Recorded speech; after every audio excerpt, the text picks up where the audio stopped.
presentation, yeah? Yes. Yes. So let's get started. Right, so this session is gonna focus on logo design and campaign ideas. And we're just gonna look at project specifications as well when we're kind of it relates to project management. So another session that you've been on previously. So during this session, you will be able to create your logo with Canva. So we'll go back into Canva, look at logo creation this time, understand and be able to produce a project specification for a social media campaign. So whenever you do a social media campaign, there is certain things that you need to kind of put in there, and it's the project specification. So we'll look at that, understand and be able to use project management tools to plan a social media campaign, be able to generate ideas for digital graphics and animations. So something that we've touched on in another session, but we'll go back into that again. Understand legal and ethical guidelines when creating digital graphics and animation. Okay. So has anybody created a logo before? You did it as part of the brand guidelines, but when you focus specifically on a logo, you have to, I mean, 15, 20 minutes or whatever time you got to work on the guidelines, that wasn't enough to create a logo. You can have an idea, but the logo does need some time, some imagination, some thought in going into it, because logos, they stand for something, they mean something, right? Well, most logos do. It's not just about looking pretty and looking good with the rest of the brand. Sometimes it has something that you've put into your values that is represented. The colors can represent something as well. Um, and you have to think about whether it's unique, or are you being, like, if you're inspired by another logo, there may be some trademark issues as well. So you need to make sure that everything when it comes to your logo is you can't just take, like, there's a lot of templates with logos on software, so you can't just like take something and just change the color and hope for the best. You have to check if your logo is unique. So logo is a visual symbol that represents a business, organization, or a brand. It's usually the first thing people recognize, and it helps customers identify and remember who you are. Okay. So, if you haven't created a logo before, then, just see it as something, like being creative, but thinking about your brand, how you can actually put something visual together that represents your brand. Okay. And you can use text, you can use just an image, and you can even combine both. You can also have text alongside an image, or the text could be your logo. Okay. Like Coca-Cola, the actual text itself is the part of the logo. Right, so carrying on, what does logo do? Well, it obviously creates recognition, so people can, instantly recognize the brand, okay? And it also gives you that credibility. So if professional logo, okay, really, done well, then obviously it'll give you that credibility. The opposite of that, well, if you haven't put effort into your logo and it just looks like, it doesn't, there's something wrong with it. Like, it could be a spelling mistake, or obviously, that would be really bad. But it could be just the colors don't blend well. Okay. It just doesn't look right. Okay. We talked about the color theory. We looked at colors that actually blend well, how colors kind of, we looked at for primary colors, secondary colors, tertiary colors. All of this is important, because if the colors, the shapes, the fonts, if it doesn't give a feeling, okay, then it's probably not doing the right thing. I mean, there has to be some kind of some message being communicated through the logo. Okay. So design principles, keep it simple. Okay, logos shouldn't be that complicated. Memorable, timeless. Okay, so it shouldn't be kind of relevant today, and then, a few days later it's like, okay, the trend is gone or something like that. Versatile, appropriate, and balanced. Okay, so when you create a logo, ask yourself, is it simple? Is it memorable? Is it something that if somebody sees, they'll remember? Is it timeless? Is it versatile? Ask yourself all these questions. Simplicity. Now we're going to focus on each of those that I've just went through. Okay, simple, memorable. We're going to go through each now. So simple. So a simple logo design allows for easy recognition and allows the logo to be versatile and memorable. Good logos feature something unexpected or unique without being irrelevant. So if you look at the logos here, I mean, straight away you know, I mean, Nike ones, you know, we all know Nike, we all know Apple, but does anybody know what the third one is? Mastercard. MasterCard, yeah. And even though it's not written MasterCard, and most of the time you see MasterCard written next to those circles, right? But even without it being written, by just looking at two circles, if you think about it, it's just literally two circles blending in with the colors, right? But it's memorable, isn't it? You've seen it enough to know that that's MasterCard, and it's just literally two circles and the colors blending in to create another color. But just looking at those and what that the reason that's happening is it's the specific color being used, right? If any other shade of color was used on those circles, you probably not recognize it, right? So color is very important, and that's why I think I've talked about this in another session where when it comes to branding, you have to stick to the color, that you have to be really kind of strict about your color. Again, did I skip one? No, I didn't. That's fine. Memorable. Okay, so it has to be memorable. Like if you look at Starbucks, you know, that's memorable. It's unique. Pizza Hut with that red hat on top of the black writing is memorable. Domino's, again, it's literally like without no text, you can still recognize that logo of Domino's, right? But usually you would see Domino's Pizza written next to the logo. But without it, still you know that's Domino's. And if you look at that, I actually like because it with Domino's Pizza, it's usually written somewhere, Domino's Pizza, and then you have the logo. I didn't actually look into the logo deeply and think about it too much. I didn't spend time looking at the logo. But if I look at it now, because I'm on a session about logos, it actually is a domino piece, isn't it? It's actually a domino piece, and it's two, the blue and the red. I don't know where it's come from. I don't know if they're supposed to represent pizzas, two pizzas, but I've never seen a blue pizza. So I don't know where that comes from, but they must have something. There must be a method to their madness, right? So it's interesting as well to look at the how the logos were created, what's the history behind it, why did they create it like this, and it's interesting stuff, and it helps us to also think about our own brand. Timeless. A great logo won't go out of style. Okay, so Pepsi, it's been around for years and years and years, right? And it's changed slightly. Okay, we've seen slight changes in the logo. So if you go back, I mean, I can go back to the 80s. So let's see, the 80s. Yeah, so I remember Pepsi being like that in the 80s. Now, some of you may remember older logos, you might not, but so 70s logos, but the older logos you might have seen in films, in adverts, old adverts. But it's all Pepsi. It's all recognizable as Pepsi, but slight changes. So they kind of tweaked it, made it more modern. But then they kind of went back again, didn't they? So if you look at the most recent one and the one in 1934 to 1951, very similar, isn't it? And in Yeah. between, they've had so many changes, but they went back to the original, right? So that means it is timeless because the same logo that they're using back in the days, 50, 60 years ago, hardly anything's changed. They've gone through many changes, but they've gone back to the almost gone back to the original. So it is timeless.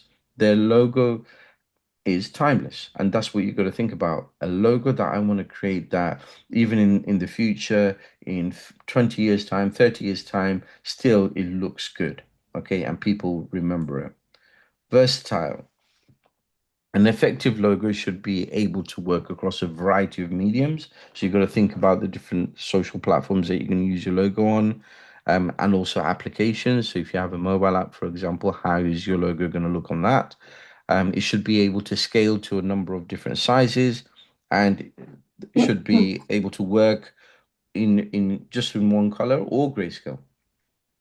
So even if it's in black and white, it should look good because sometimes you do have to have like if it's on a document and the logo's there, it may have to be in black on a white background, or it could be white on a black background. It still should look decent, right?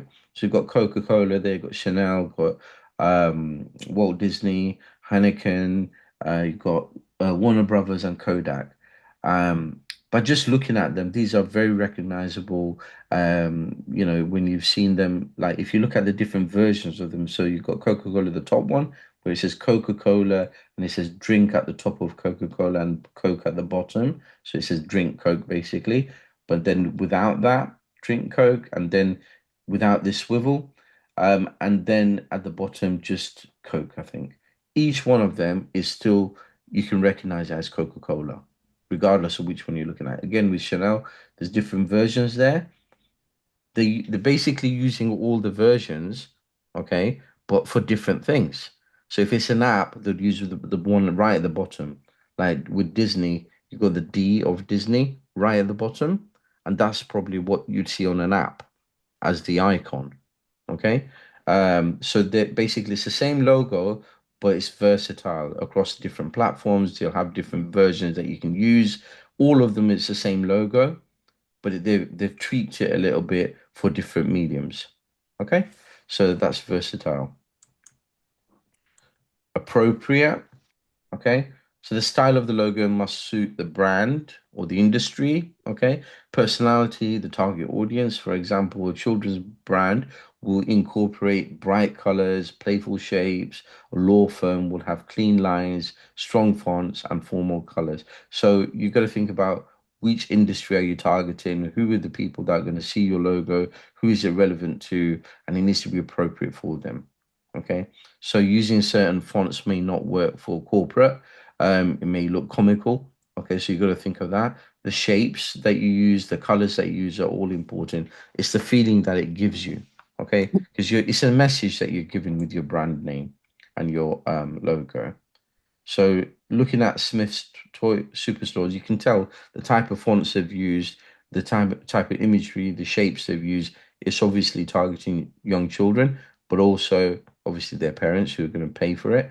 But it shows that it's for children. Okay, the brand is for in that industry for toys, and it works.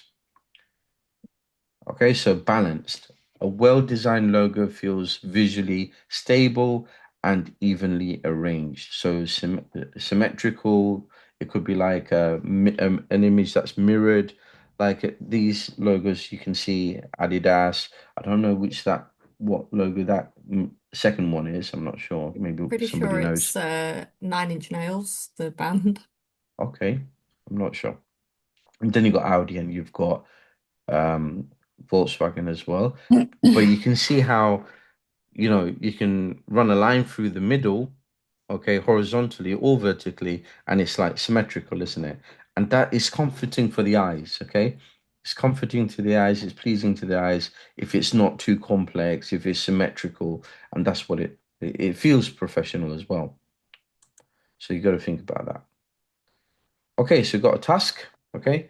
So carry out your research into a famous logo. Okay, so I want you to think about a famous logo and then look into it. Do some research on what it came from, how many changes they've made, what does the design represent. Okay, so for example, the Nike logo, and you can see different versions of the Nike logo there. Okay, the swoosh, it represents the wing of the Greek goddess Nike. I didn't know that. I don't know if you guys knew that, but that's interesting, isn't it? So I want you to find a logo. It could be Coca-Cola, it could be Pepsi, but you could go into perfume, you could go into any company that you like of any industry. You could even research about a logo that's within your industry to make it more relevant to you and look into the history of it and why they've created it like that. Okay. So then what I want you to do is in the chat, you put down which logo it is. So if it's Nike, you would write Nike and then give a brief history, like not like an essay, but just a couple of paragraphs of what you've learned, okay, or bullet points, okay. So you've got 5 to 10 minutes. It's 10 o'clock now, so I'll give you 10 minutes, okay. So 10 past 10, we'll come back and we'll look at all the responses that you've given in the chat.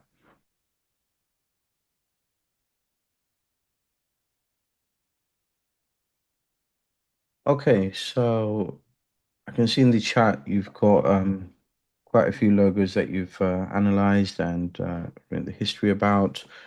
So just have a read, everyone, and there's a lot of interesting stuff there. We're going to now move to the next slide.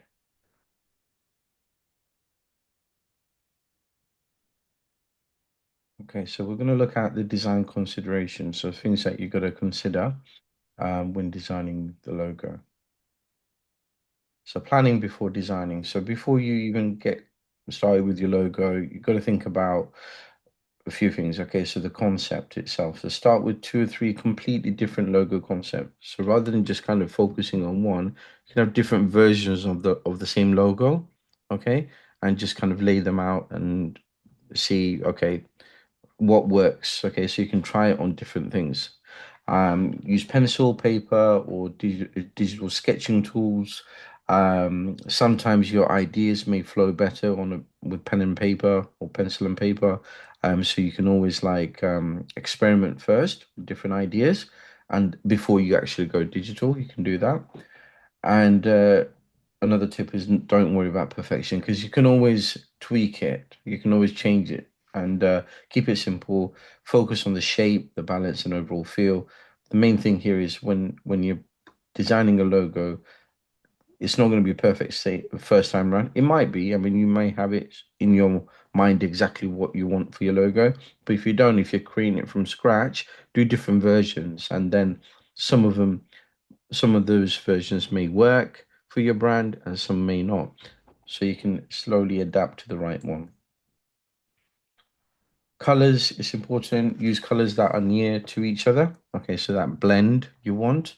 You have created your own color palette. Incorporate these into your design. So basically, we looked at color theory. Okay, we looked at different colors and how they work together. So and certain colors give certain feelings, certain moods. So we looked at warm colors, cold colors. Remember, the warm colors were for can you think of, can you remember what the warm colors were for? What they, Heat. what kind of feeling they gave? Heat, Heat, warmth. yeah, Yes. warmth. So it's like food, restaurants, energetic, yeah. And cold colors. Do you Trust, remember? calm. Yep. Professionalism. Yep. Well done. Yes. Okay, so we've got to think about that as well. Like, which direction do we go with our brand? Typography. Again, it's important if your logo is going to include written words, you have to consider typography. Okay, avoid commonly used fonts and use only one or two maximum because you don't want to have multiple fonts on your logo. I personally like to stick to one, but if it's a long word, then you might have put one part of the word in one font and another part in another font. So if it's like Khan Academy, the Khan could be in one font and the Academy could be another font, right?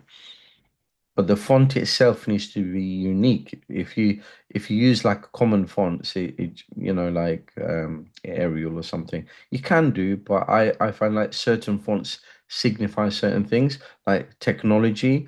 There's certain fonts that actually go really well with technology.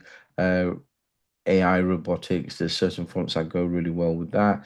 And then if you're creating something that is historic, there's certain fonts that go with certain themes, right? So you just got to look at. I think a easy way of doing it is look at other companies in your market, in your industry, and see what fonts they're using. Okay, you can always kind of experiment with fonts that are similar, but it just gives you an idea, puts you on the right track.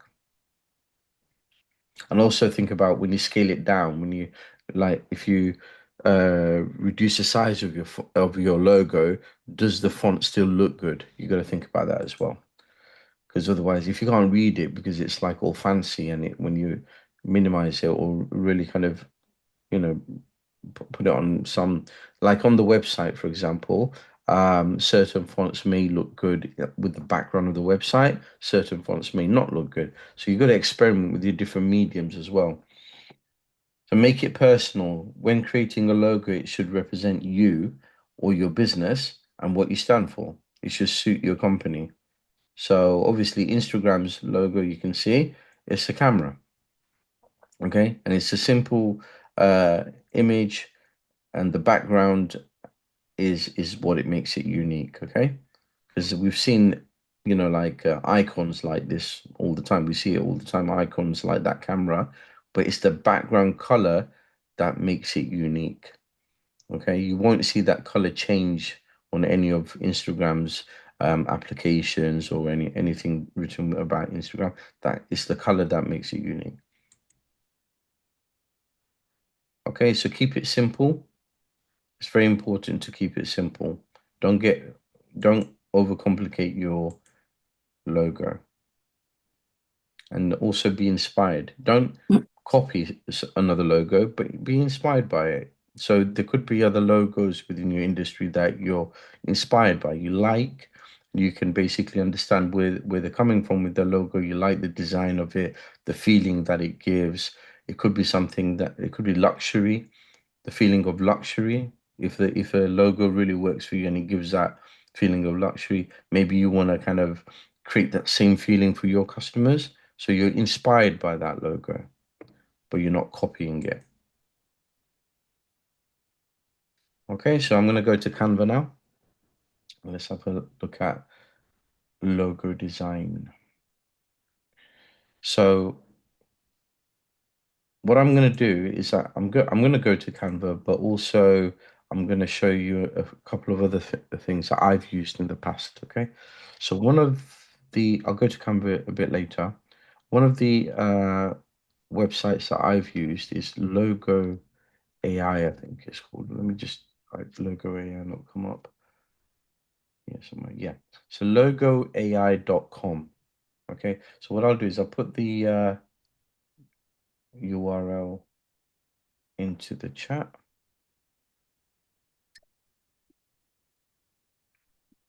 Okay, I'll put it in the chat for you. So there's that one. Okay. And this logoai.com is basically a website where I don't know how much of AI they actually use. But what I like about them, I'll just close it off. What I like about them is basically it's very simple to get started, and they give loads of different shapes and things that you can use. Okay, so if I click on Let's Make a Logo, it's not free, by the way. So, but I'm just kind of showing you there's certain things you can do. You can basically get ideas. You can play around with it. So logo name. So if it was, I don't know. Can somebody give me a name for a brand? Like, say your own brand. Pickles. Pickles, like pickles like this. Yeah. Okay, so we'll go with that. So pickles, and then you can have a slogan as well. Do you have a slogan for pickles? Hot and spicy. So hot and spicy. Hot and spicy, like this. Yes, with an ampersand in the middle. Okay, like this. Yeah. Okay, continue. Which industry is hot and spicy pickles in? Food or? Food. Okay, so where's food? Where's food? Where's food? Can anybody see food? I can't see food. Others, maybe? Yeah, we'll have to go with others. Can't see food. Says restaurant. That Does it? Where? you just gone past it. Where real estate Oh, is. there. Yeah, we'll go for restaurant closest, right? So then it gives you color schemes. You know, when we talked about brand guidelines, we talked about color schemes and everything as well. In Canva, you can also do this. So it's got color schemes, so you can choose the different color schemes. You can go warm, cold. So we talked about warm and cold colors, right? But then you've got contrast, you've got gradient, grayscale, and pastel. Pastel's nice, calm on the eyes. It also tells you what if you hover over it, which is pretty cool as well. Like if you hover over this one, it says joy, enthusiasm, happiness, creativity, determination, and stimulation. Cold, it says depth, trust, loyalty, confidence, intelligence, and calmness. Contrast, power, energy, passion, desire, speed, strength, love, and intensity, which is pretty cool, isn't it? So it's giving you the feelings that these colors are related to. So which one shall I go for your brand? Warm? It's Okay. restaurant food. Yeah, Yeah. let's go for that one. Continue. Mm. Now it gives you the different styles, right? So if it's food and if it's I don't know if it's a restaurant or uh, the food itself, you'd probably go for something like elegant, maybe, out of all of these. Do you agree? Or modern? I would go for modern. You'd go for modern, yeah? So let's click on modern, generate.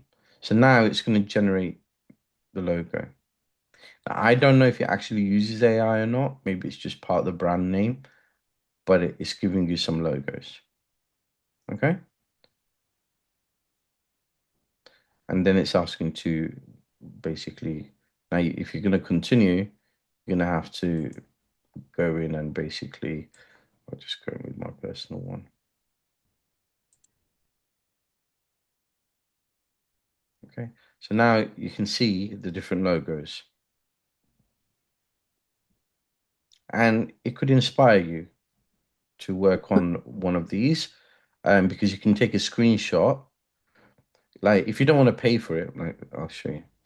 Like if I go to see more logos, it'll give you more logos. So it takes a little bit of time, a few seconds, but then it'll bring up more logos. And obviously you got to think of your brand, the colors of your brand, what it stands for, if it's restaurants or food. I mean, out of all of these, that's simple and nice. Okay, pickles, hot and spicy. Um, but then it could be that works. Um, I don't know. Everybody's gonna have different opinions, right? But you might find one that actually you like. So say you like this one, okay? Um, you can click on preview, you can click on edit or buy. So if I click on preview, what it does is it gives me that, what it looks like, it used to give me, okay, let me just see 1 second. It used to give different versions of it. Just bear with me a second. It'll come up anyway. So yeah. So when you click on edit, it brings up different versions of it. So you've chosen that one and you've clicked on edit, right? And because you chose that one and clicked on edit, it's giving me different versions of this type of logo where it's keeping the font and the layout, like where hot and spicy is written and everything, and it's just changing the symbol. So on the left hand side, you can see the different symbols changing, but it's also changing the colors sometimes, right? So you might go down this list and you might think, okay, I like, I don't know, which one do I like? So you might go down and you choose one. You might not like any, right? You might think, oh, none of these go with my brand. This is the only one that does. So you want to change that image, that symbol. Okay, so it's called a symbol. So when you click on the symbol, it gives you loads of symbols. So generic ones, abstract, geometry or geometric, letters as well if you want. So you can actually find the symbol that actually represents your brand. Okay, so something that actually represents your brand. So say, I don't know, I'm just going to pick a random one with pickles or something. Look, I don't think any of them looks. Okay, so I'm just going to pick a random one. Okay. Uh, See how it changes? And it changes the color. Now, then you can, if you want to change the color from there, you can change it to warm again. Okay, so you can change it from here, and they'll give you warm. It's using the same symbol, but it's giving you warm colors. Okay, so you can do it like that. The layout, if you want to change the layout, click on layout, and it'll put the symbol in different places. You can work with that. Also, the font, if you want to change the font, give you different fonts. Okay, so you can see all the fonts are changing, right? Once you've done that, and you say you want to stick with this, right? So you go save, and it will save it in your account, okay? Then if you go back to, so I think I'm logged in still. Okay, so logo maker.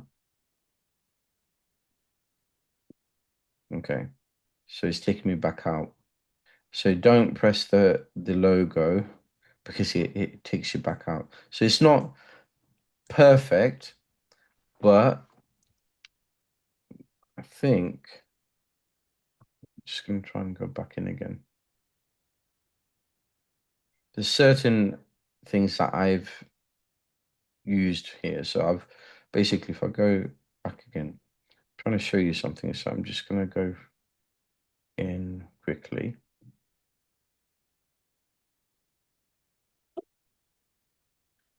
So they used to give a preview where they place the logo on a business card, on different things, and give you like a demo of how it would look. So I'm just trying to see if I can get that up.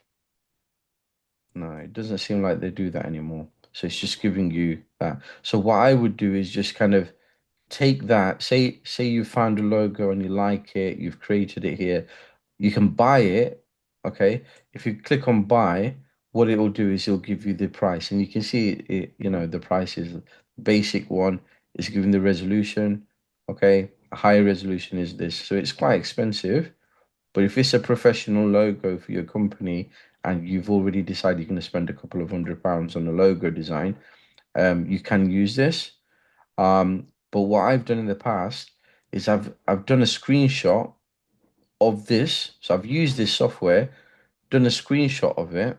Okay. So I use something called GreenShot. So you can download GreenShot. It's for free. It's a freeware. So it stays on your taskbar, and you just capture the region. And you gotta, with the GreenShot, what you gotta do is you gotta time it right. So you press the save. So you just press the print screen at the right time. So capture region. You have to press that when it's actually there. Look now.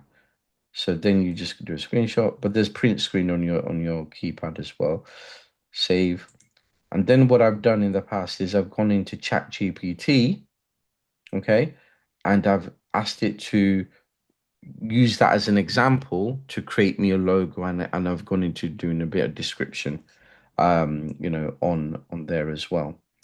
And that's so basically when you go to ChatGPT,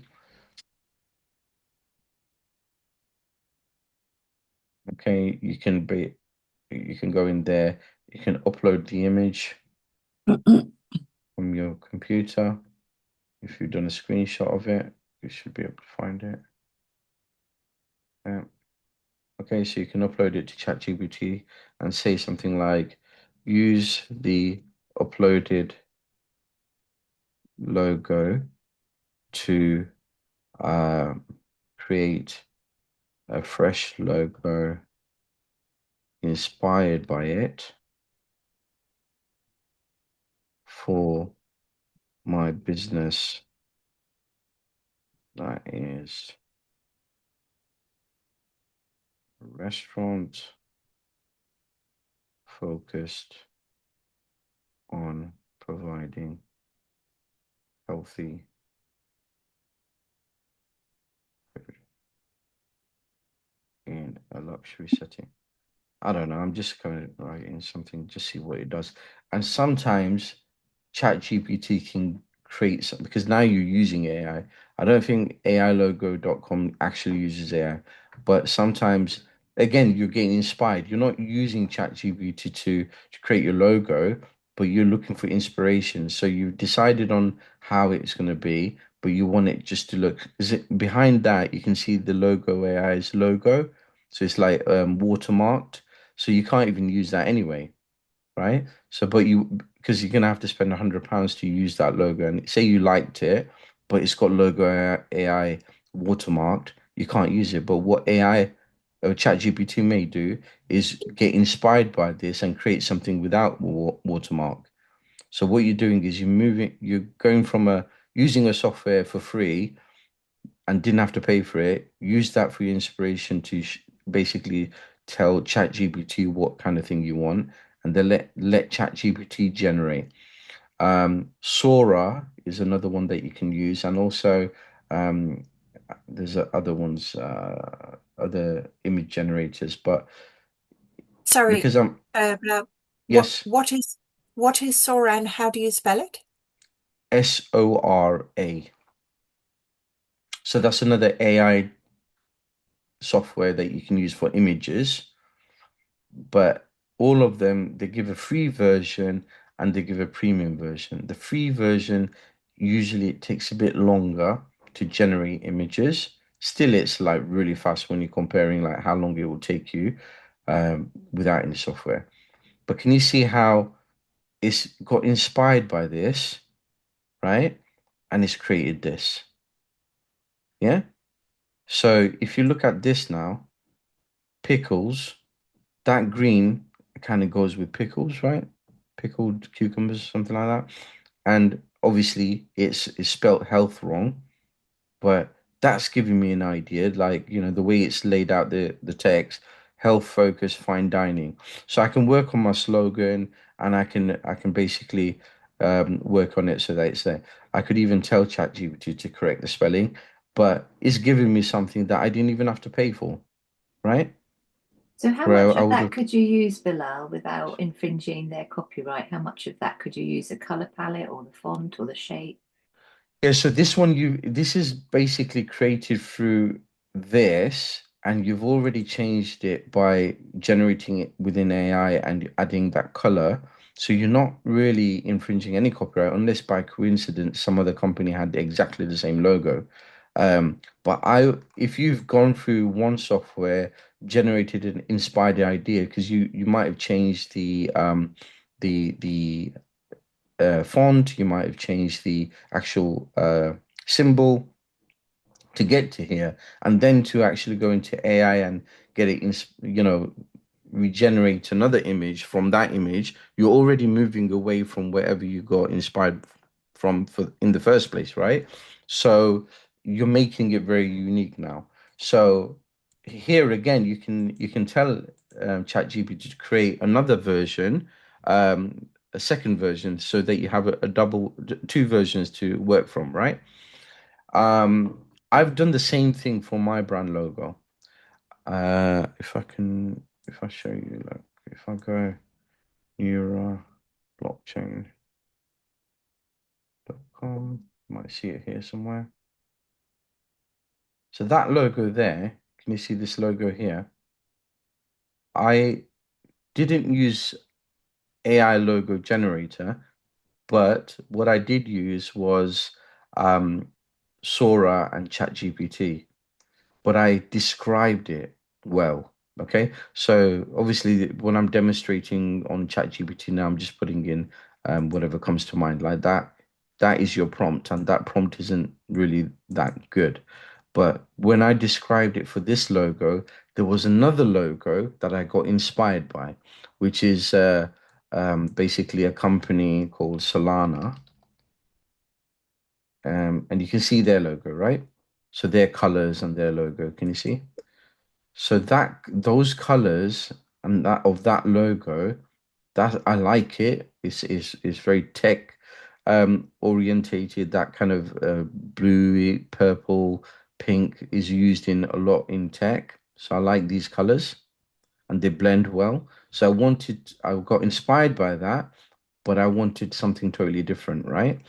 And then obviously Neuro blockchain, I wanted an N, okay, but I also wanted a block. So can you see how that looks like a block? Yeah, but it's also like an N. So what I did was I basically got the color of the background first, and then I got a black block and I put an N over it, and I colored it. I basically made it transparent. So then I ran it through. It didn't look perfect, but then I ran it through ChatGPT and got it to become like this. But I used Canva to get to the first thing. I didn't use this, okay? So I didn't use this, I used Canva. So now we're going to go to Canva. Just going to close this down. We'll go to Canva now. Okay, so what I do to create, I've done many logos, okay? Whenever I do a logo, what I do is I go to create, and I've used Canva for all of them. So I go create, and then I go to customize size, or custom size, sorry. Click on that, and then what I usually do is go for, so 500 by 500 pixel is the size that I would want my logos to be like saved on my hard drive, right? Because if I'm giving it to somebody, 500 by 500 pixel is a good size, but I know that's the minimum I want my size to be. And then when I give it to somebody, if it's a smaller version of the logo, they can reduce the size from there. But at least they got the high resolution. Okay, it's very important. But when I start, with a logo, I usually go double. So I go 1,000 pixel by 1,000 pixel. Okay, and then I would create new design. So that's my square. That's where my logo is going to be, right? And then what I would do is because I've clicked on logo. So remember I went into, well, I didn't click on logo. I actually went into custom size, but because it's a square, it's assuming that it's a logo and it's giving me different logos, okay? So it's smart in that way. So it's giving me the templates. It's just, all it's done is open this left-hand side with templates. So I can always kind of go into elements from here. And now to start off, what I would do is look at shapes. Okay. So go to shapes. So you can see there's shapes here. Okay. But before all of this, I would use pen and paper and I would just kind of sketch a few ideas down. Once it's in your head, you know exactly what you want, then you can create that. So if you get a circle, so you've got a circle here. Now, if I go to the edge there and then pull that down, okay. Now you don't want it to be touching the edges, okay? So you want to reduce it a little bit, okay, like this, okay. And now you want it to be centered. So when you move a shape around, what it does, it basically finds a center. Now that is it centered like vertically, and that is it centered. So that is it centered horizontally, and that's vertically. Okay, so that's right dead bang in the center now, with all the edges equal. So you want both lines to be there. So like this, that's vertical center, horizontal center. So move it until you get it like this, and then that's it. Now this white side on the edges, that basically is layers. So that background, that maybe you want transparent afterwards, right? But you can do that when you're basically saving or downloading the logo. So don't worry about that, as long as, because you'll get, when you get the canvas, that's white anyway. You can change the color, but just leave it for now. That circle is your main part of the logo. And then what you want to do is work on that, right? So I'm giving an example. You don't have to start with a circle. So now if I get text and I find like a certain style that I like, so if I choose that, okay, so I can have the whole hipster brand text there. So I can go like this. Sorry. Bring that down here. You can have it like this. Ungroup that and change that size as well. So you could have it something like that as your logo, or you might want to get rid of this and have that text. Because that text looks like, Prada. So that looks like something like that. So you could have that as like that. You could call it something else. Pickles. It might work, it might not work for you if you put text in there. But say you don't want to put text in like this. Say you want one letter to represent pickles, yeah? So P. And you're just working with one letter like that. Now, how are you going to be artistic, creative with that letter? All you do is go to Elements and type in P. No, that's in shapes. So you don't want to be in shapes, just Elements and P. And then it will generate lots of graphics with P. You see all. You'll see different P's, and something may inspire you. So you take that away, and you choose one that basically works for you. Okay, so something like that. So that could be a logo. Excuse me. So if that's your logo, great, but obviously somebody else can find that same symbol in Canva. So you might want to change it a bit, tweak it a bit. What you could do is, can you see this little circle here with the 2 arrows? That's to rotate. So you could go like that. So it could be a P like this, and then what does that mean? Why did you slant it? Well, it could be moving towards the future, look very future forward thinking. Okay, so your company's values or your mission statement or something could be about future sustainability. It could be about future education, something like that. So you might slant it a bit towards towards the right to kind of give off that give that idea. And then you might change the color of that P to white. Okay. And then you might think, okay, if I expand it, if I make it a bit bigger, like this, and that could be and then you might think, okay, I don't like the blue because that doesn't represent my brand. Or maybe it does, it's about trust. If it's luxury, it could go gold. But I would say something like, you could also have a gradient. So that gradient there. Okay. So I think that looks good. Can We we, also put, yeah, go on. sorry, can we edit the the P itself? For instance, if I'd like the edges to be round, not sharp. Yeah, because it's a symbol that is basically you got from here, it's an element. You can't edit directly on here, but if you double click it, Mhm. it gives you the cropping features and stuff, so you can rotate it freeform. So it'll give you certain features of certain functions that you can do if you double click it. Okay, so if you with this one you can't, but with some images you can. You just double click it and see if you can actually do anything with it. Okay. Okay. If it's here, because it's only says crop, so you can only crop this. But another thing that you can do without double clicking it, if you click on edit, okay, so you click on that and then edit, it will give you options. Okay, so let me try again. That goes, click edit. Okay, using the photo editor will turn your graphic into an image and enable all the tools.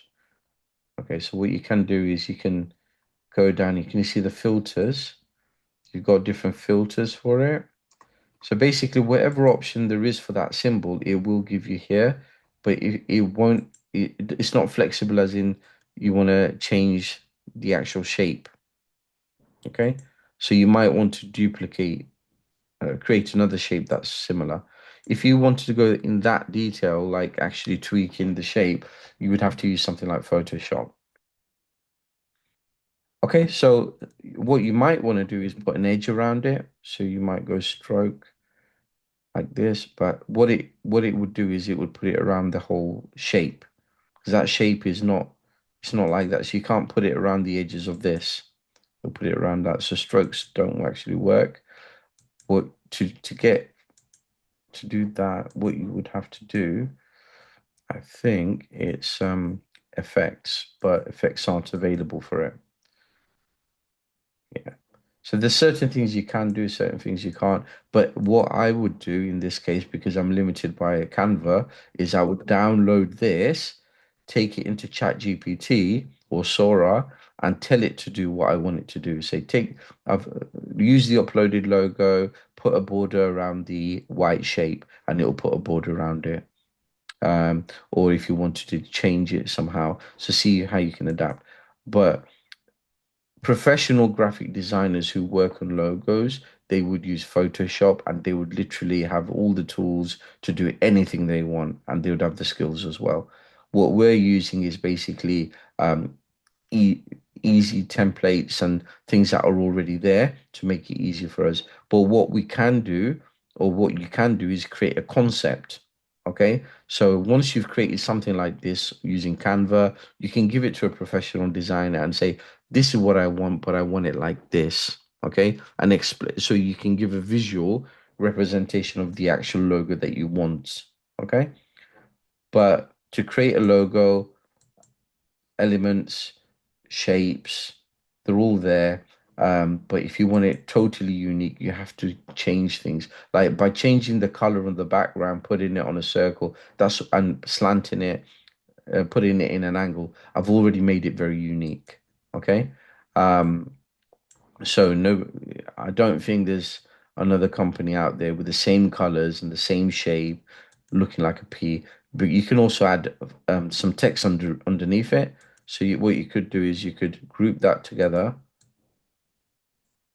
Just drag over it, make it smaller, put it there, and then get some text. Go to text,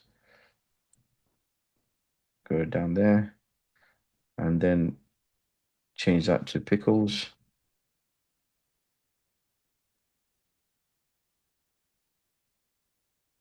And then change that to restaurants.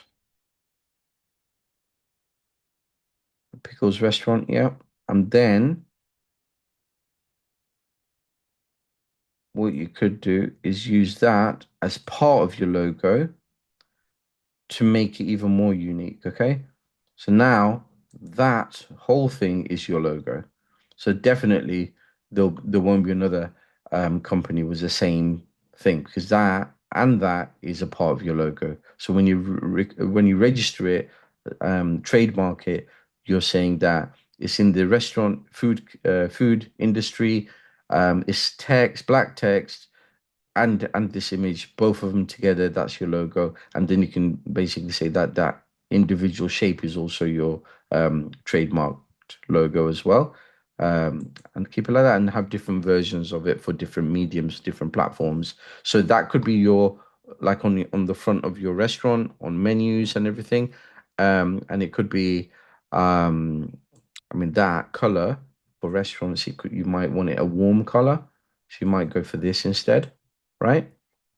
And then for your mobile app, you could just have that logo, that symbol. Okay. For a website, you could just have that in the corner. For presentations, you could have that. And for menus, you could have the whole thing.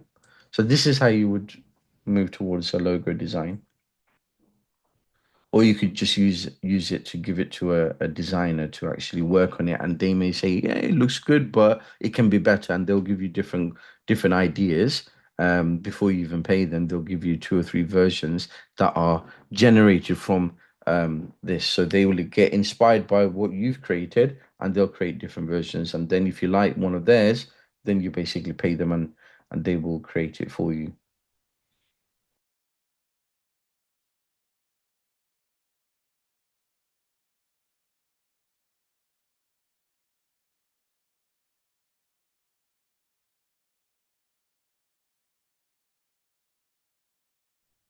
Right.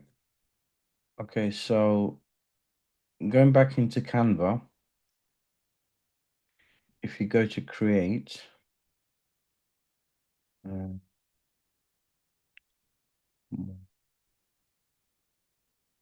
So if you can't see it here, just click on more. There is a section for logos, okay? So you can see it's 500 by 500 pixel. Go into that. And it will just basically open it up as a 500 by 500.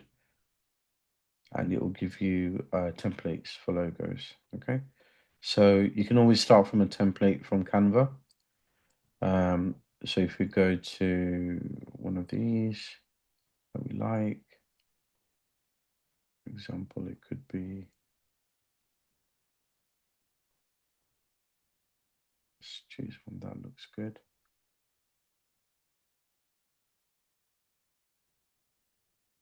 So you might like the graphics or something like this, okay? But again, remember that these are found in Canva. So if you're using it for your business, then obviously that image is already in Canva and somebody else might use the same thing. But again, to generate ideas, it's good. So you can work with ideas like that. So you could have a different, say it's not an M you want something else. You can, I don't know, you can do something like that. You can flip it around. But you know, just to generate ideas, you could have a different symbol altogether. You could get rid of this and put a different symbol into then just keep the text. So templates are okay, but you just need to know that, you know, Canva's got these templates and anybody can access the same templates. So it won't be really unique, but to generate ideas, it's good. It depends how serious you are about your business, and if you're actually creating a logo that's going to be there for a long time. Obviously, if you're going to create a logo, you want it to be permanent. So I personally would make it unique and make sure that, you know, it's not just a logo that I've taken from a template. But for generating ideas, it's good. Okay, so again, go to from here, you go to logo, and it opens up as a 500 by 500. Okay, from here, you can go into elements as well and look at different elements. So shapes, graphics, you can check out different graphics. Okay, so there's different things you can do, but again, it's limited. Another thing I would suggest if you're creating logos is to go to fiverr.com. So once you've generated an idea, concept, you can go to fiverr.com and you can go to graphics and design. And within that, you can see minimalist logo design.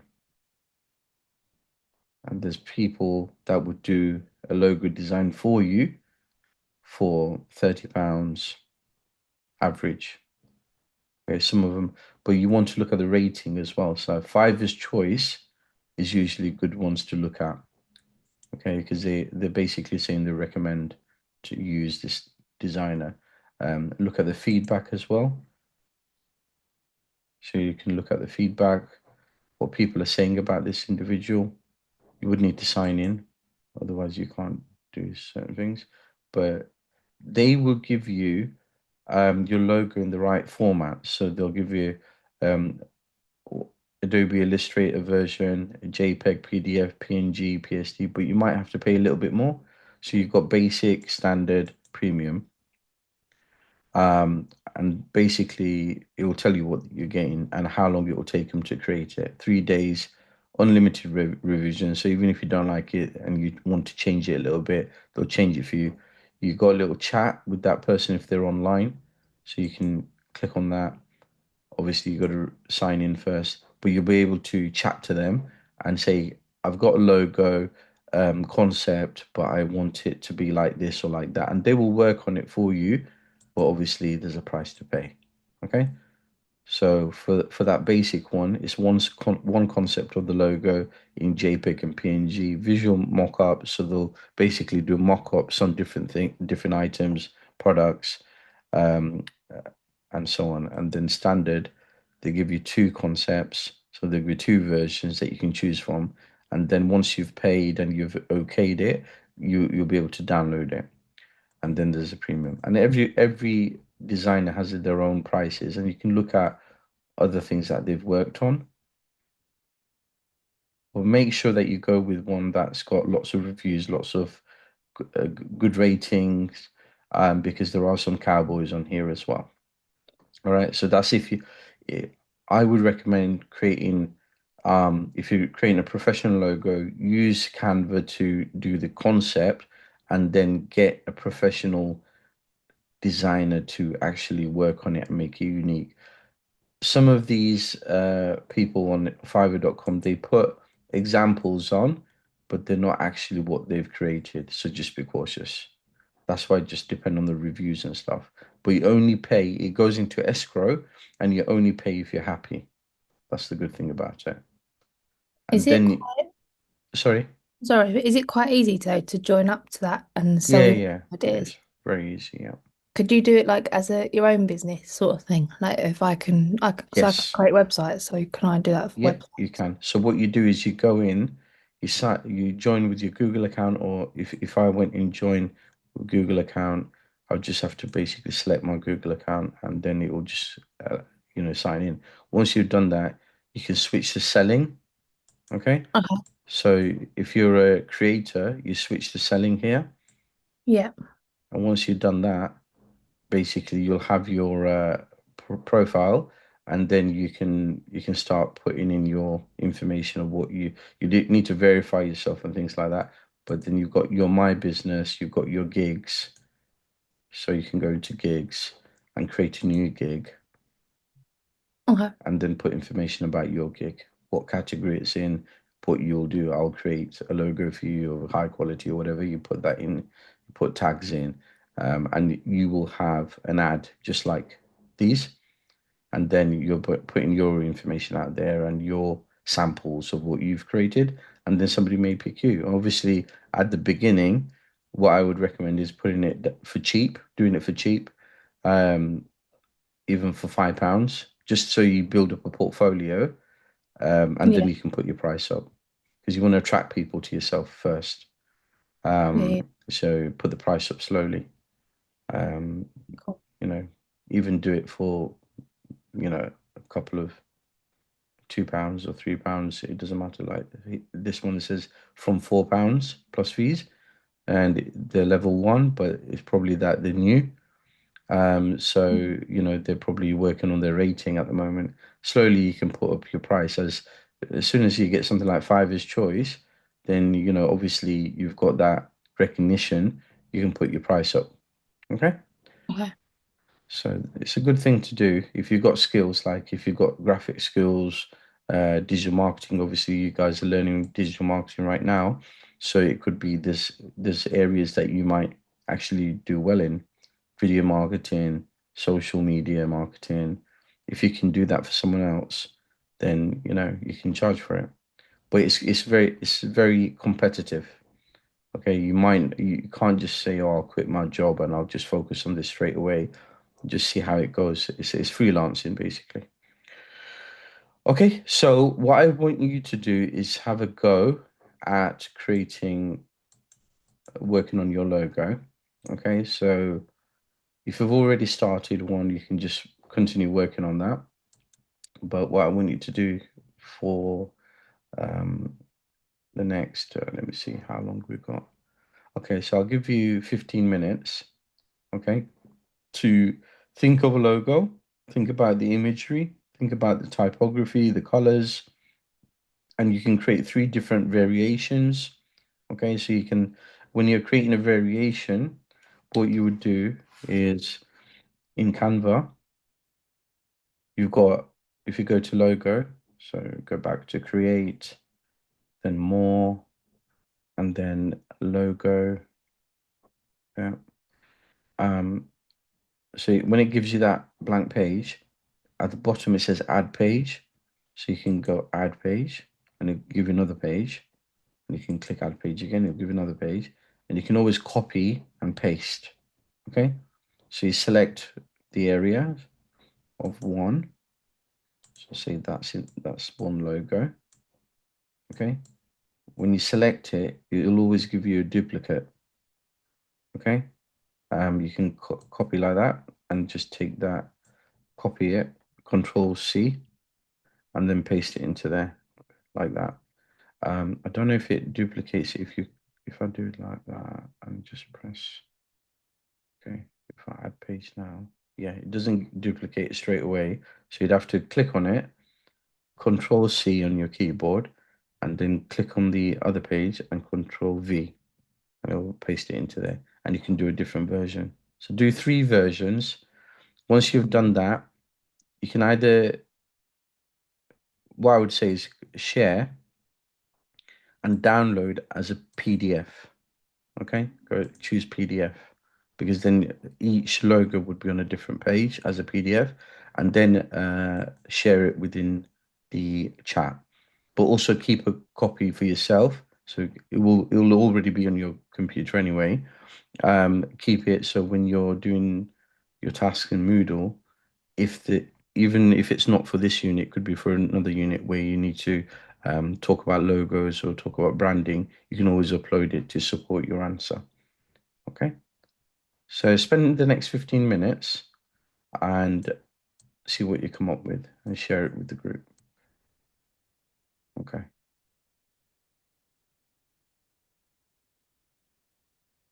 Presenting a project. Okay, so obviously with these sessions, you're doing different things. You're working on the brand guidelines, you're working on the logo, you'll be working on like the project management side, the website, the blog.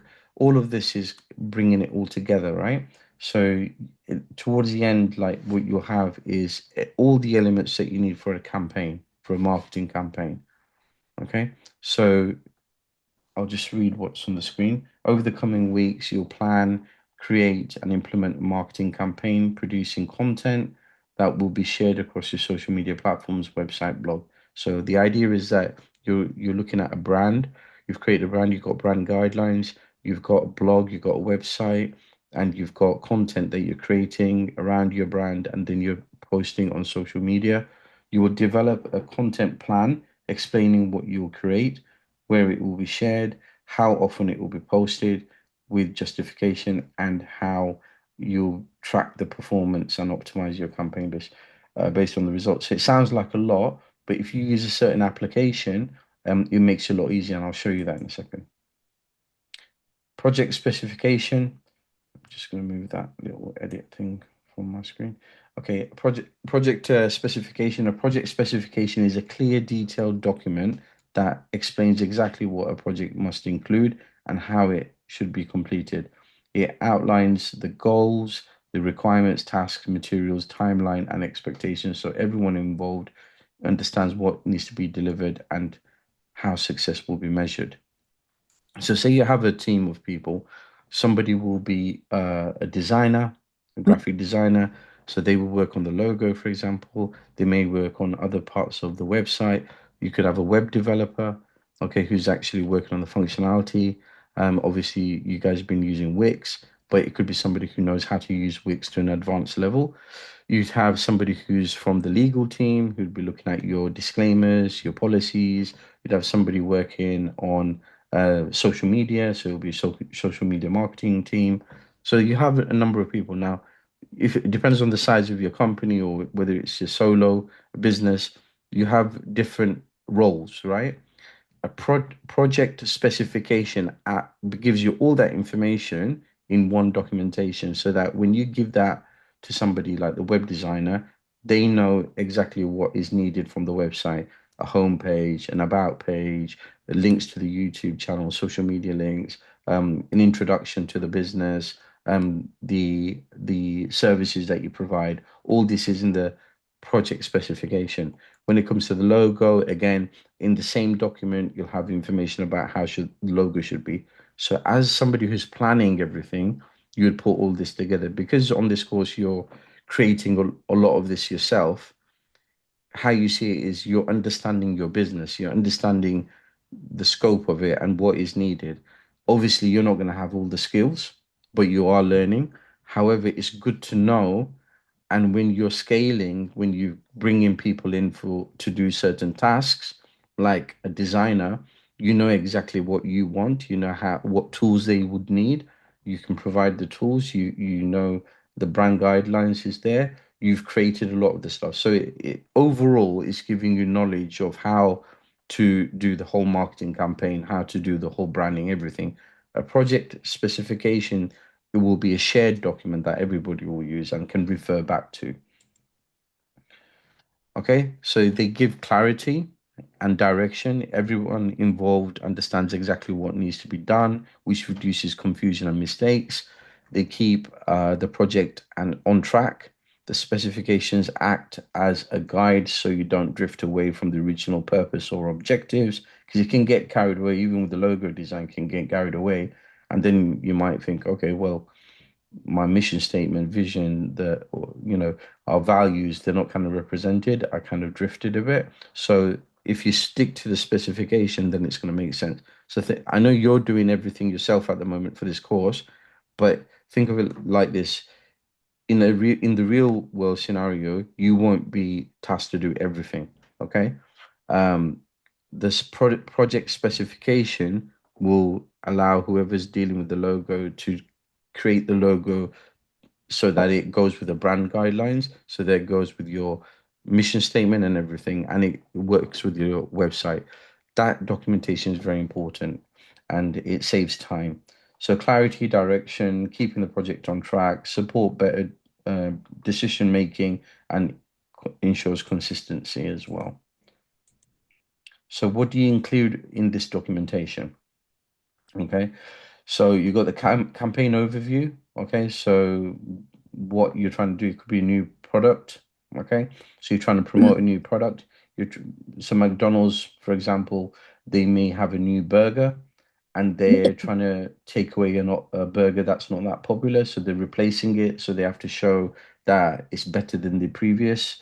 It could be for a season. How long it's going to be around? Is it limited edition? What kind of ingredients does it have? All of this and how they plan to promote it and what is the target audience. All of that is going to be in the campaign overview. The objectives of it to introduce a new product, the goals to make certain number of sales, target audience. It could be children, it could be adults, it could be a specific religious group. I don't know.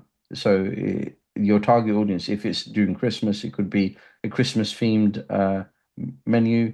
I think in McDonald's at the moment they're doing Grinch themed products as well. Okay, so their target audience, well, is family, isn't it? It's like children go there, parents go there with their children. The kids might be watching Grinch. They might want to have a meal that's Grinch for themed because they're like they're watching Grinch on TV.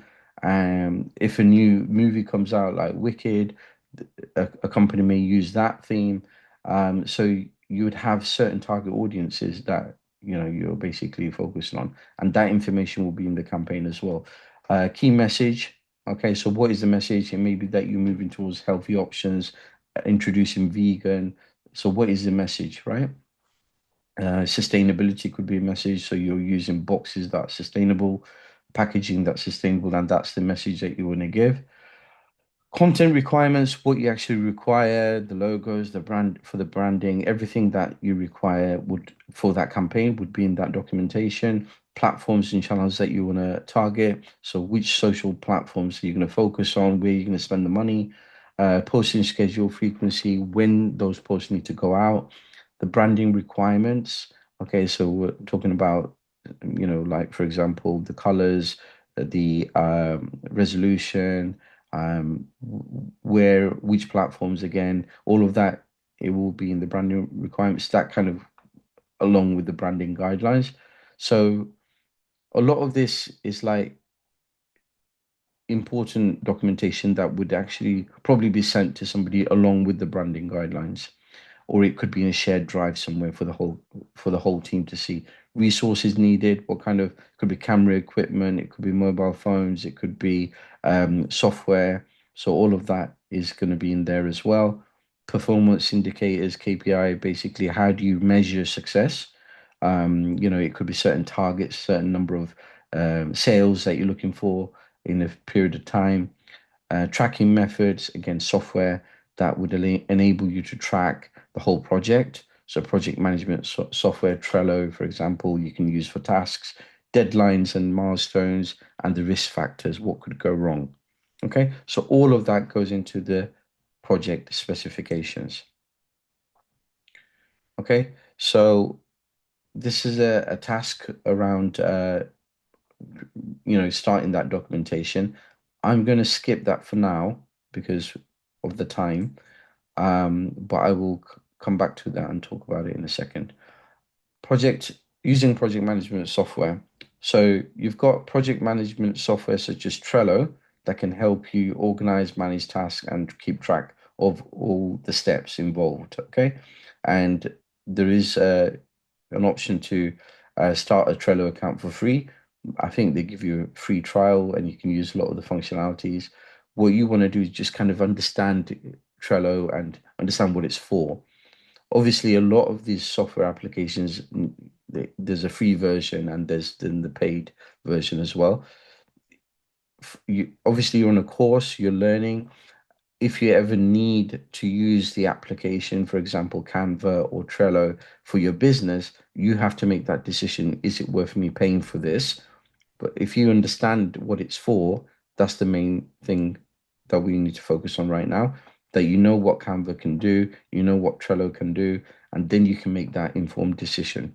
Because it could be that it's not the money's not from you, it's the company's paying for it. But you have to explain that, okay, this will help. I'm going to use Trello for project management. This is what I suggest, okay? How would Trello help? Well, it organizes your campaigns in one place, breaks down the project into management stages, tracks content creation, helps manage deadlines, and gives a clear visual. So we're just going to go through those steps. Organization. Okay, so you can use Trello. It basically has these boards. So these boards are specifically for your campaign project. So you can add new boards for each part of your campaign, storing all your ideas, tasks, deadlines, and content in one place. It also breaks down the tasks. Okay, so every single every board can be broken down into ideas, things to create, in progress, ready to post, scheduled, and so on. I'll show you Trello in a second, so don't worry. Then you got track creation. Okay, so each piece of content, post, graphic, blog can be added as a card.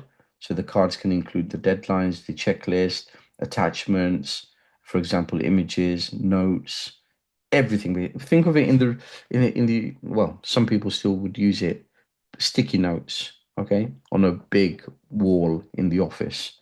Okay, they'll put little sticky notes everywhere, and that's how a lot of projects were managed for a long time before all these softwares were created. So it's basically like sticky notes, but it's cards. And managing deadlines, obviously, if you know what needs to be done and you can see it visually, then it's going to help you manage your deadlines as well. Okay, so you can set the due dates, it can give you a notification, helping you plan posting frequently. So you can integrate it with another platform that automatically posts. HubSpot, there's AI applications that do that as well. And it's about either you do it manually and you know when to do what because you're using Trello, or Trello is connected to another application that automatically posts. So clear visuals, another thing, another benefit of Trello, its layout makes it easy to see. Okay, so what's done, what's being done, what still needs to be done, all of that is very clear. Okay, so setting up your Trello board. So we're going to go to Trello now, and I'm just going to show you how it's done. So just bear with me a second. So this is Trello. Okay, so I've just opened an account, just basically signed in with Google. And then what you see, if you go here, if you click on the logo, you'll see like the most popular, if I just move this out of the way, the most popular templates. So you've got Kanban template, got daily task management template. So you can play around with these templates, and you can see a full template gallery as well. So if you click on that, it gives you a list of all these templates, right? But on the left-hand side, you can see the different industries or different, not industries, more like different tasks or different parts of a project. It could be you're doing it for business. It could be that you're doing it for design, education, engineering, marketing, and so on. So we'll click on marketing, and then it brings up marketing templates, okay? So speaker guide for online events, marketing content catalog, marketing overview, podcast workflow. So it's got loads of examples, loads of templates that you can use. So you need to find the right template for yourself to make it easier, because otherwise you'll be editing more than you need to, or you'd start from scratch. So if I go through these, I can see that, okay, I want to market an event. Okay, I've got a speaker guide for an online event. So it says at the bottom here, prep your next virtual event with precision. So if I was going to do an online event like a Zoom event with speakers who are talking to an audience, then I want to plan that. I would use this marketing content catalog, centralize all your content marketing teams, and create and make it easily searchable. So each one will have its own purpose. So let's see, blog content schedule. So if I go to blog content schedule, let's say you've all kind of had a go at blogging. Now you want to think about, okay, I'm gonna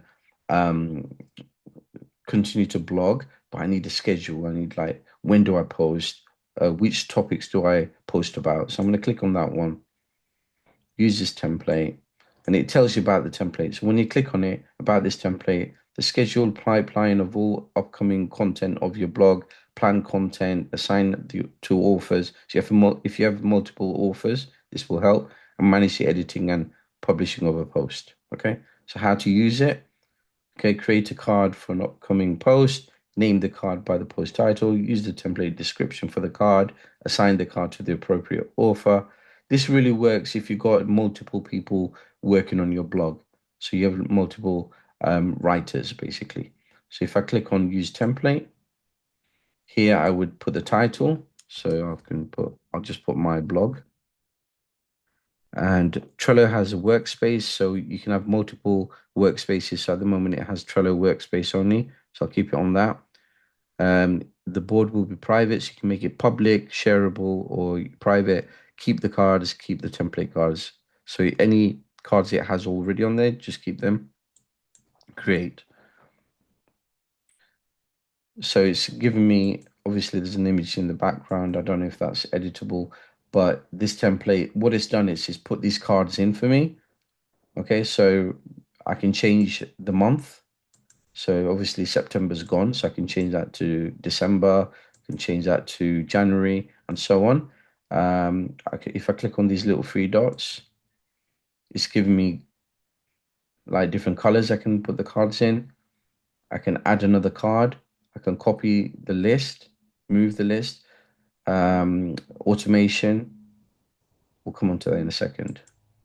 So the idea is that you're planning your blog posts, okay? So it's really up to you how you use it. There's no right and wrong. It should make sense to you. All it is basically these cards that you can add onto these boards, okay? So you've got one board, two board, three board, four board, five board, six boards, and you can add cards. So schedule spreadsheet. I mean, this is just templates. You can edit all of them. If you might find it easier just to start from scratch. If I click on add card, it just creates a new card. So I could put the subject of the blog article here. So it could be, say, about SEO article. And I could just give some more information about that in there. And then that's in there, and that could be Monday, post on a Monday. Okay, SEO article, and you could even put the person that's going to write it. You could click on add and put labels, date, checklist, members, assign people who are going to write the article, put attachments in there for specifications. Could be links to YouTube that they can use. So you're giving all the information for that individual to create that article. So if you're managing the whole blogging project, then you're providing that information for that individual. And you put all that in there. You can put comments in as well, and then you just close it off. And once you've done that, that card will have all that information in there. So it's very interactive. It's got lots of features, and this is what you need to use. It's not just about writing some text in there. Okay. And you've got other applications that also integrate within this. So you can actually have, like, if I have this, you can get a Chrome extension.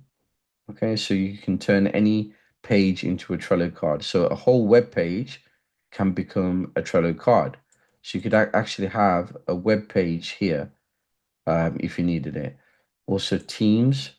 I don't know if anybody's used Teams, but you can connect your account so to save messages from Teams into your inbox. You can have emails that are a card. So if somebody clicks on it, an email opens. Obviously, it'll be part of that same organization and they'd have access to it. So that's the email, add from email. You can take information from an email and put it in there. Okay, so what I would say is, I mean, it's beyond the scope of this session. I would say just play around with it. Okay, play around with it, see what you can do and how it can make sense. It's very, very flexible. There's no right and wrong. It's not like I'm going to tell you you have to have it Monday to Friday, but you can have it Monday to Friday. You could have the whole thing could be about planning 1 week. It could be months. Okay, you could have a really busy day where you put morning, afternoon, evening, and then have cards for the morning, have cards for the afternoon. It's up to you, really. The main thing you got to understand is these are very flexible cards on a board that if you click on it, it gives you the option to add labels to categorize, add dates, checklists if you want to have a checklist so that somebody can check, every time they've completed something. You can assign members to a card. You can have attachments. You can put location in. Okay, so it could be meeting. A card could be around a meeting, and you've put the location in, and then you put the agenda in. You've basically added the people that need to attend the meeting, the date of the meeting, and any other custom fields you want to create. So that flexibility is there.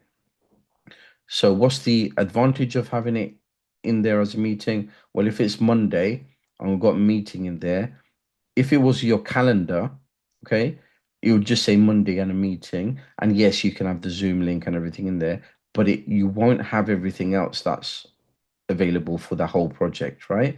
It will just be on your calendar. It'll be silo on your calendar. Not everybody can see your calendar. You're not sharing with everyone, right? The idea of using Trello is the whole project campaign is managed within this. So everybody who you're sharing it with can see it. And not if you share here, then obviously everyone can see it.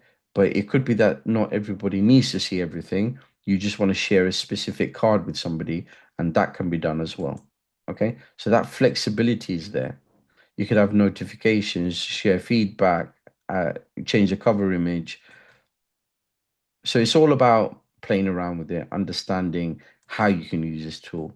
And I think you get 15 days free trial. Also, you've got, I'm sure you've got help or tutorials somewhere. Again, take advantage of YouTube. There's lots of tutorials on Trello there. Basically use that. So down here, you've got inbox, planner. So if you click on planner, you've got your planner. You can connect that to your calendar. Because unless you connect Trello with different things, you won't see the benefits. So if you click on connect to calendar, literally like stuff that's on your calendar, you can add here from your calendar.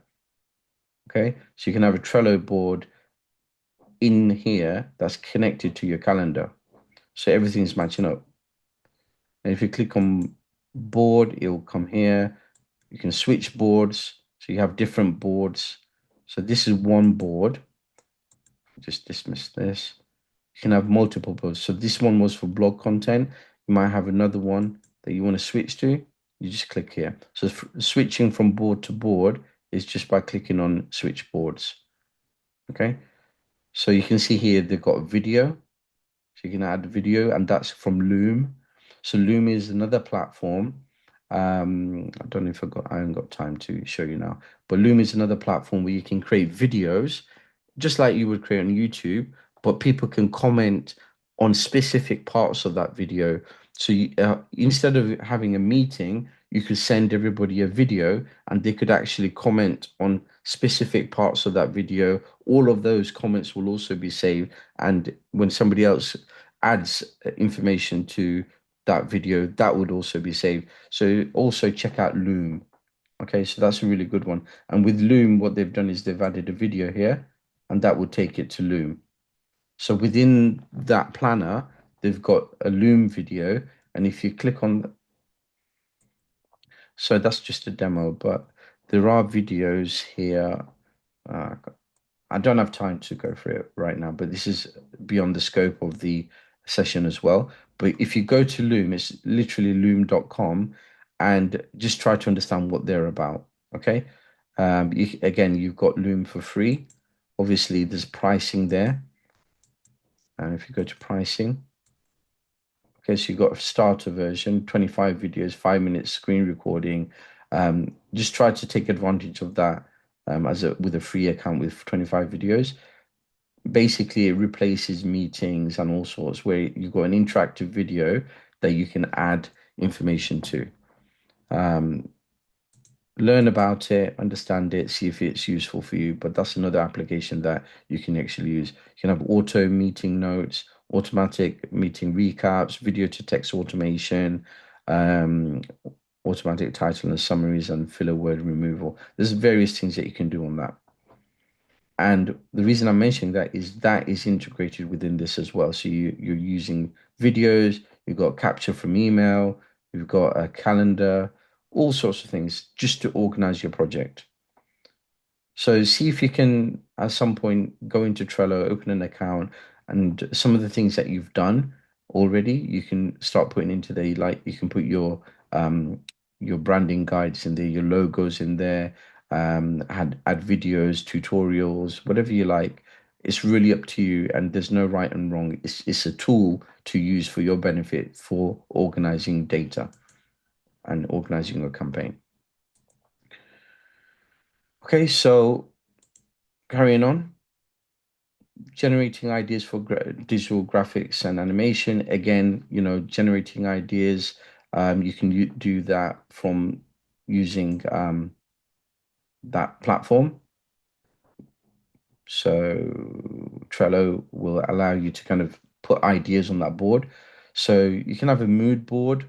So you can use that as a mood board. So by comparing visual slides side by side, you can identify which styles suit your brand. So you can do that. That's another reason for using it. Mind mapping.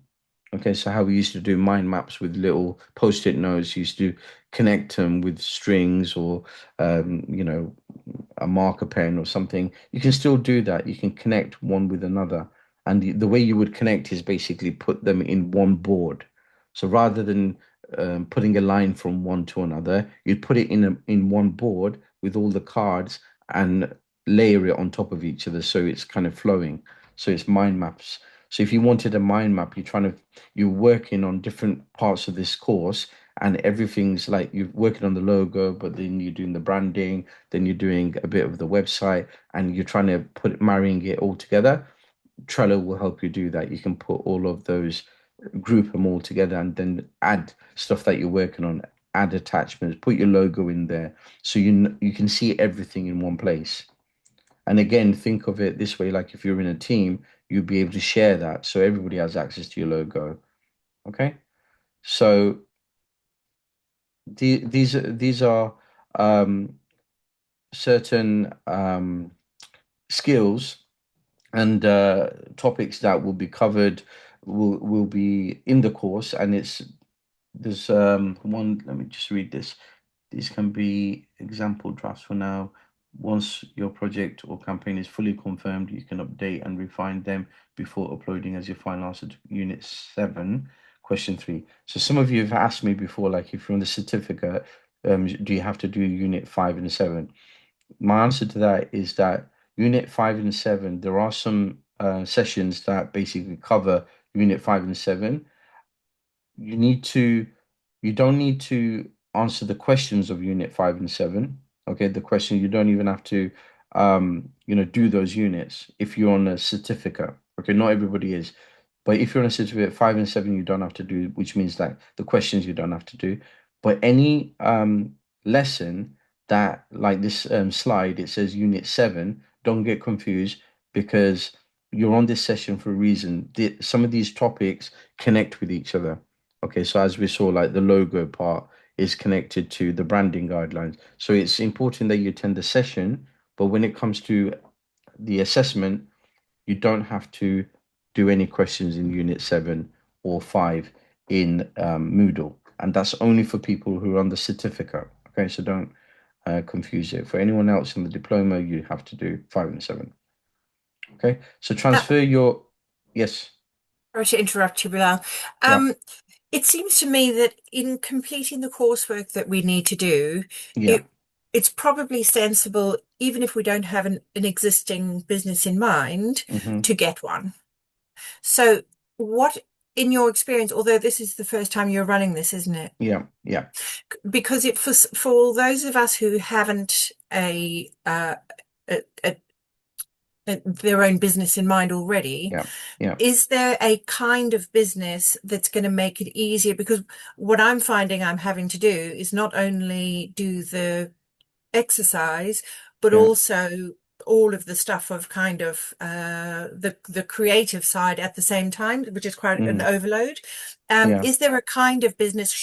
What do you suggest? Should we be thinking of a digital agency, or what do you think would be easiest? A cupcake shop, or what do you think would be an easy example for us to build on? Okay, so if you haven't got a business, what I would do if I was in your position, what I would do is think of an industry first that interests you, okay?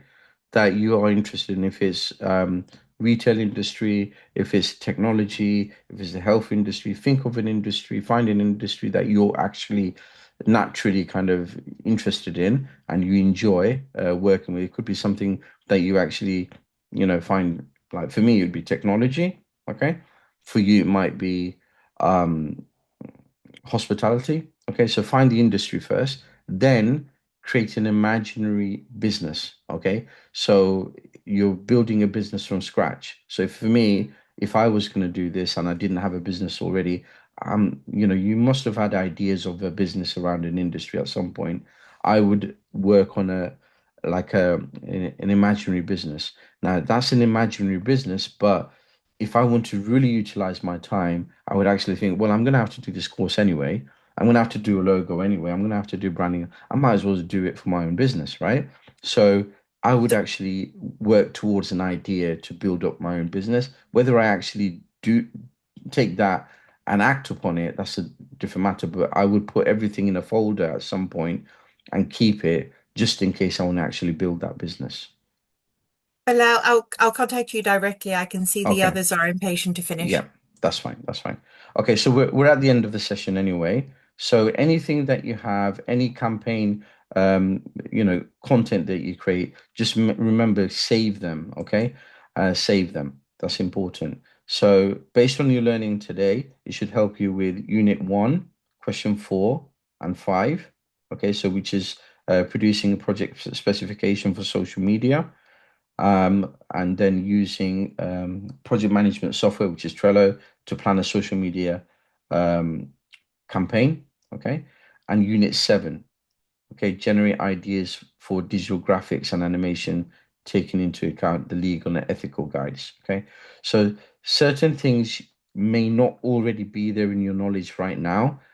If you learned something like Trello, obviously we didn't cover Trello with Trello, I would say you need at least 45 minutes to an hour just to learn the whole thing. But there are tutorials out there where you can learn a bit more. But the idea is just to understand what Trello is about and then in your own time kind of learn it. Okay, so but these questions will be relevant to this session. Okay, so we're just finishing off, guys. I know we're going over. So the idea is that you now have experience of creating a logo, even though it might not be the finished product. You have been able to produce a project specification. I know, again, this is why, we shouldn't lose time at the beginning, but project specification, hopefully you understand that everything needs to be in there, and it's a documentation, and we wouldn't have been able to complete it anyway in a session. So it's something that you need to understand and be able to work on. Project management tools such as Trello we looked at, and be able to generate ideas for digital graphics we looked at. Understanding legal and ethical guidelines when creating graphics. It's about copyright and using the right graphics for the right target audience, like we looked at Smith's toy store. So that also we covered. Okay, so thank you everyone for being on this session, and appreciate you kind of going over